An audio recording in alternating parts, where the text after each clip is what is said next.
What it was totally about for me was knowing what was going to happen in my life. That the thing that was most important to me was not only to be in a state of ecstasy and joy all the time, but to be with people who were in a state of ecstasy and joy.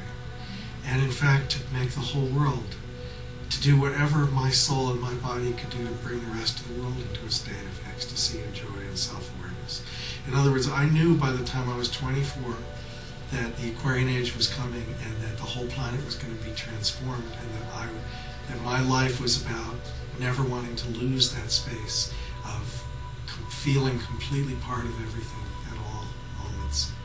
And it was basically, I said to myself, I never want to live like a worm in the mud again. I want to live like a being of light. And this whole planet is in the process of being enlightened. So that's my mission. My mission is to help the planet become enlightened.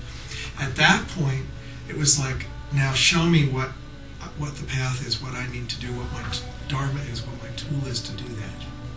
And without picking one, or consciously saying, I want to be this, or I want to be that, or this is my path, I opened myself up completely. And in that moment, the universe kept me from going in the wrong direction because I was in a state of complete surrender, total surrender. And at that point, I could have gotten on the bus and gone to Virginia and been part of the Steve Gaskin commune, it's called the farm, and chosen that route of living with a bunch of other free people who decided to homestead and do good works. They have a SAFA project in South America and a whole bunch of stuff they're doing. They're farming, they're midwifing, they have their children there at the farm and everything. I missed that bus by an hour, the rendezvous for me, because that wasn't my path. So it wasn't a conscious choice, because it was like I wasn't at the intersection of time and space. And in 1970, I was meditating out in the woods somewhere, and this voice came in my head and said, Satnam, your help is needed in the Southwest this summer. I had no idea why I was going anywhere. All I did was I came back and I said to Guruka, we weren't married yet, I said, we're going to the Southwest. And she said, where? And I said, I don't know. We'll just head in that direction and see what happens. But that state of consciousness of being completely open in each moment to letting the universe tell me what it is I needed to do next was what allowed me to be on this path. In other words, what I was really saying, in the depth of my consciousness, I was saying to my Guru, show me what my path is, show me what I need to do next. And I'll wake up each morning with absolutely no agenda, no goals, ready to go whichever way the wind blows me today. Okay? And in that moment, you'll blow me where I need to be. Okay? And it was that state of surrender. And you read in the Guru Granth Sahib, and the Guru says, I'm blind and I don't know anything. Attach me to the hem of your skirt so that I can walk the right path. That state of not knowing is the most exalted state.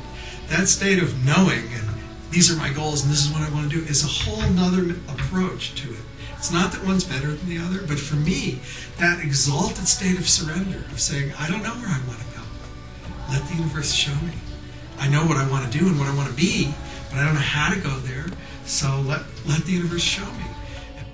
You only have a certain amount of energy in your life. You're given a certain amount of energy, a certain amount of breath, so the question is, what do you want to do with it? Well, I think that's a really cool story, and I was just thinking though, not everybody has such a clear feeling of I'll just surrender, and your average person, probably, maybe if they were brought up in a more spiritual. Your average egomaniac? No, well, seriously, I used to go, you are such an egomaniac. I think it also happens in a different way, because for me, I was raised with a spiritual background, but at the same time, I grew up in America. I got to hang out, and I did, the whole, trip, explored, recreation, playing around, kind of exploring that free aspect of myself. But then I kind of got to a point where I went with the flow so much that it bit me in the ass. I got really burned from it. I was like, oh, it's just whatever's gonna happen. And then, reality smacked me upside the head. And, whether I want to call that going to the depths of my pain or not, I don't know. It woke me up so much that then I just had to kind of just, slowly go And then I remembered that thing that Yogi Bhajan told me when I was 15, and I was like, yeah, right. But he told me to go and teach in school in India, and I was in 11th grade at that time, or 10th grade or something. I was like, what is this person trying to tell me what to do?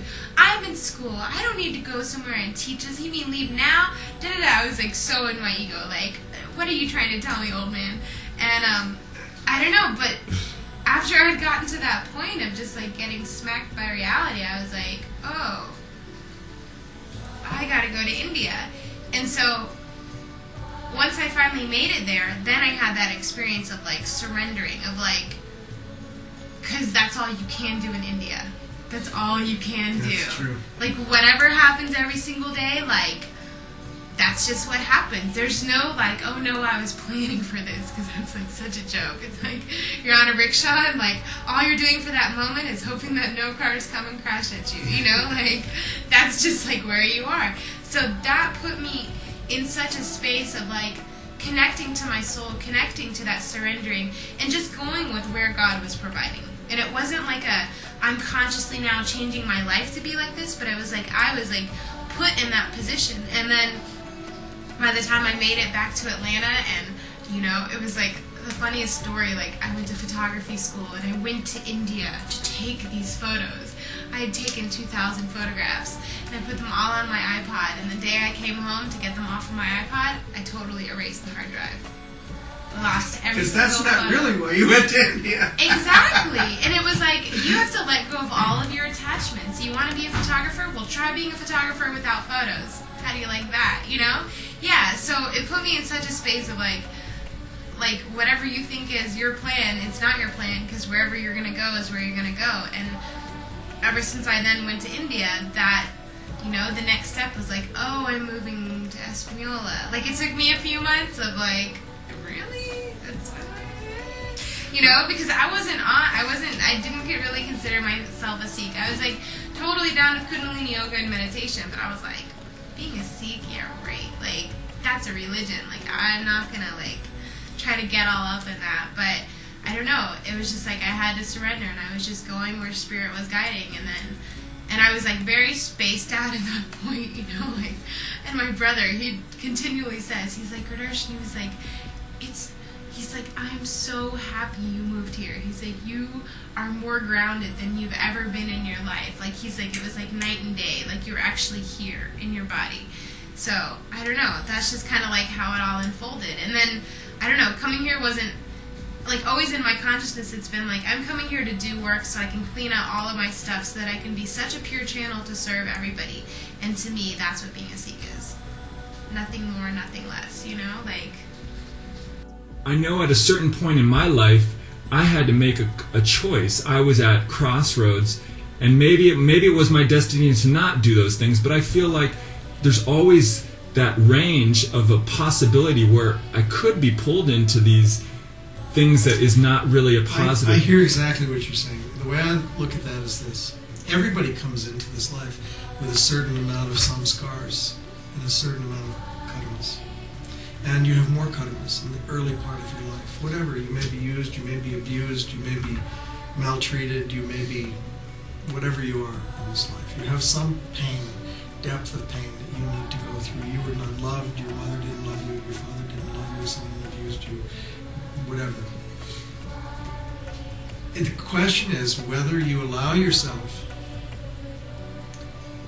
to just be in that state and try and find some compensating mechanism. distractions. A distraction. Like, you know, Siddhi Krishna Singh, he's gotten a whole lot of tattoos on his body and cut all his hair off and had a lot of body piercings and things like that. He wants to be in this identity of, you know, being like his buds and being like everybody else and, you know, and be cool in that space. But what he really knows in the depth of his consciousness is that there's a whole layer of stuff he doesn't want to look at or deal with. And it's a lot easier to just be cool and act cool and act, you know, be who you are, put on a persona, put on an appearance, you know, of who you are and be in that dance with people, right? Because you know how to do that, right? You know how to be cool, you know how to flirt, you know how to do your thing. And it's a way of avoiding the dirt under the rug. If you don't look under the You don't see the dirt, but the dirt's still there. You know what I'm saying? So I think what separates you and me and Darshan, from that is something very simple. We made a conscious decision that we didn't want dirt under the rug. That it wasn't comfortable having that dirt be there, and we made a conscious decision to pull back the rug and say, okay, this is not fun, to clean up this crap, but I don't want it here, and I'm going to clean it up. So that commitment to get straight with yourself, you know what I'm saying? To look in the mirror and say, I totally am who I am, and I love who I am, and I am who I am, and I belong to the Guru, and this is my life. That courage to be who you are is a very hard thing for people to do. It's not an easy thing. First of all, your path in life, I don't think is a matter of choice. You think it's a matter of choice, but your path is actually already predetermined. Your dharma is predetermined. You can say, I want to be a Buddhist monk, or I want this, or I want that, or I'm going to go try this, or I'm going to go try that. But actually, it's all predetermined what your path is, because that's the fastest, quickest way for your soul to get where it needs to get. That's already laid out. You can either do that, your destiny, or you can do something else. That's what I was saying before about the dirt under the rug. But there's so many levels of dirt, because once you've cleaned out the dirt under the rug, that's just the first part of the dirt. Then there's the dirt that's, under the shelves, or the dirt that's behind the couch. So what I'm saying is it's a never-ending process. So the question is this your life? Yeah. Are you going to stick with it? Are you up to it? Are you up to it? Are you going to be a spiritual warrior, and keep up? Or are you not going to keep up? So what I was saying to Darshan before you came in was that the Sri Sahib said the greatest thing he ever taught us in 35 years, he said, if you forget everything else, just remember keep up. It's the Maha Mantra of the Aquarian Age. It's that point where you give up and you say, screw it, and you say, pack it in, I'm not going to do this anymore. Where you lose all the work that you've put in to get to that place. And you go right to where you were before you ever started doing that work. So it's like you throw away a whole section of your life. So doubt doesn't come into it, because at any point you can doubt the path. Whatever it is, Sir Edmund Hillary, he knew his mission was to climb Mount Everest, right? He knew he had to climb Mount Everest. He was the first person to climb Mount Everest. He had to conquer the mountain. It was what he wanted to do. So it's like he didn't at some point say, this is too difficult, screw it, I'm not gonna climb the mountain. He knew he had to do it, and he did it. So you can look at it as goal setting. Like I have this goal and I'm going to go for it, or you can look at it as destiny. Doesn't matter how you frame it. Well, I wasn't even thinking of it as setting a goal, because Arjun was thinking of it that way, as setting a goal. I was just using that as an example of, to me, it's more about thinking about your life and where you're going in life, and making a conscious choice in terms of why you're doing things in the direction. So it's not saying, okay, I want to do 5 Bonnies every day and I'm going to do it, but why am I doing it? It's not that big a thing. It's the conscious choice you make at each moment. At each moment. Am I going to open my mouth and talk about this shit with that person? Or am I going to keep my mouth shut because this isn't something that should be spoken in this space? Am I going to eat this, or am I not going to eat that? Am I going to go get in the car and go with this person, or I'm not supposed to go with that person now? It's all the little decisions. It's not some big decision. It's decisions you make at each moment that choose in that moment what it is you're going to do or not do in that moment. So I don't think it's this big life decision that I'm making this great decision about who I am and what I'm doing. It's the little choices you make about what is the right thing and the wrong thing in each moment. And to make those choices consciously and to be conscious in each moment, that's the hard part. It's easy to just say, oh, that feels good, so I'm going to do it. And it's also not just about being like I understand your question, but it's not necessarily about being on the Sikh path. It's more so just like about your relationship with your soul more than anything. Because I have friends who are just as conscious, if not more conscious than all the Sikhs that I know. And they have never really been exposed to Sikhism or, all these other things, but that, you can tell their relationship with their soul is so solid. So it's like, people could be playing it out different ways, or it could be that whole distraction thing. I mean, like, here I am, like, I wear a turban almost every day, like, you know, I'm pretty much on this path, but, like, I can see all those things that help distract me from myself. And then I have a hard time because I just, like, watch myself, like, go home, eat dinner late, sit in front of the TV, you know, then I don't wake up for sadhana, and then I get, you know, all this judgment, all this blah, blah, blah, blah, blah, but it's, like, I'm recognizing that, like, to at least become conscious of what you're doing, I think is, like, that means you're on your path more than, like, what your identity is, what your religion is, what your appearance is, what anything, you know, but to be conscious of, like, wanting to work on yourself, to be conscious of, like, wanting to face up to, like, oh, this is what I'm doing. Like, they always say, like, you're 70% there, like, getting through the problem, if you know what it is, if you know all the things in the equation, you know, that are involved, so that you can be like, oh, okay, well, at least now I know, you know, but a lot of people are just like, I'm just going to go in here and you know, and, like, gorge themselves, you know, more input, more addictions, more blah, blah, blah, blah, blah. Like, American culture is, like, made for, like, distracting yourself from yourself, you know? It's, like, it's a true testament to our relationship with our soul, just the fact that we're here and we're actually choosing to, like, let that part go. I mean, I always wonder, like, why I live in Espanola. I'm like, I live on dirt roads or whatever. It's true. But it's like, there's not many distractions here. It's like, they serve Maya pie all over the world, except we happen to live in the bakery. Every flavor of Maya pie is here. Oh, I think I'll have a slice of that one. Ooh, that one looks good. I'm going to taste that one. You know? It's like, have another slice of Maya pie. Yeah. It's delicious. I promise you'll love it. But, you know, here's one of the things, though, that I think about in relation to, you know, you say about some of your friends, you know, who are pretty spiritual. And I think about my friends, and I think about, like, some of the people who are Sikhs and who then go on a phase, whether it's a phase or not, start doing other things. And, you know, you start to wonder, are they, you know, should I be, you know, helping them? Are they just lost and just need to experience Maya to and get really here's down? The biggest part of it. You can't change somebody unless they're willing to change. Yeah. You can't help somebody unless they're willing to be helped. Like, the whole thing is, like, it once again comes down to their personal choice. I think the biggest thing you can do is just be an example. That's the biggest thing you can do, is just be in your presence and be in yourself and just be that example. I found out, this is the funniest thing, this guy I've known for like 4 or 5 years. Like, he is like my soul brother. Like, I love this boy more than anything. He's so good.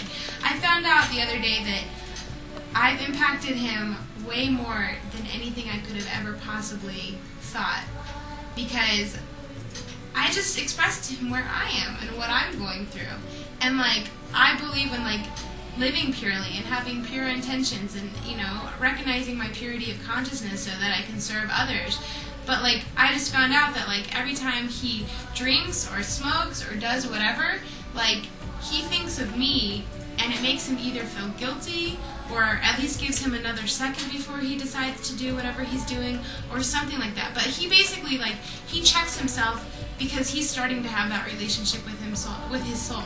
But it's just, like, because he reflects, he sees me and what I'm doing, and he can see, like, that I've grown a lot and that I've moved a lot forward, you know? Like, there's a lot of things that are, like, you know, in a good space for me, and it's just an example. But it's not that I'm like, Scott, what are you doing? Like, why are you, you know, still smoking? Why are you still drinking? Why are you still, you have so much potential, what are you doing? Like, I can't even say that to him. Or, like, how come you aren't on your path? Like, I mean, he even came to, like, Solstice and did tantric for a day and, like, was like, whoa, that stuff's really cool. But it's not that I'm, like, trying to, like, bring him on over to my side. It's just, like, you know, I'm just being me, and, like, he's just getting to be him, and he's making his choices exactly how he wants to. Sikhism is, like, a non-proselytizing religion, and it's not like you're trying to, like, grab people, but to support everybody on their path is just to, like, love them unconditionally where they are. That's what I think. You know, like, whatever they're going through, just, like, being there to support them. And not judging it. You know, I think that it's, again, what I was saying is it's in each moment. You know, the universe gives you opportunities to interact with people at each moment. It's how you touch someone's heart in that moment. It's not about telling them what they should do. It's not about, like, why aren't you doing this or why aren't you doing that? It's something much more intimate than that. It's being present for that person in that moment. And just loving them, whether, it can be whatever someone needs in that moment, whether it's a hug or they're staying overnight and they don't have a toothbrush, or they're hungry, or whatever it is. In that moment, to just be present with that person in that moment is the blessing. And that is so not about anything except your own godliness and your own blessing of yourself. Because that's where the Guru is present. The Guru is present when you're present. Because, you are the Guru. Right? Ape Guru Chola. So if you live with the Guru's light in you and you be real with people, then you don't have to say anything or tell people things or do anything.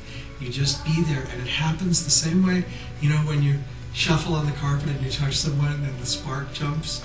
That spark jumps through whatever words you're speaking, or from the twinkle in your eye, or from the hug you give someone. That light is there in that moment. It's just Darshan. It's Guru's Darshan through you. Look at her. She is... Who is she? Who is she? She's Guru Darshan! What more does she need? Yeah. Somebody looks at her and they have Guru's Darshan. She doesn't need to do anything. That's the beauty of it.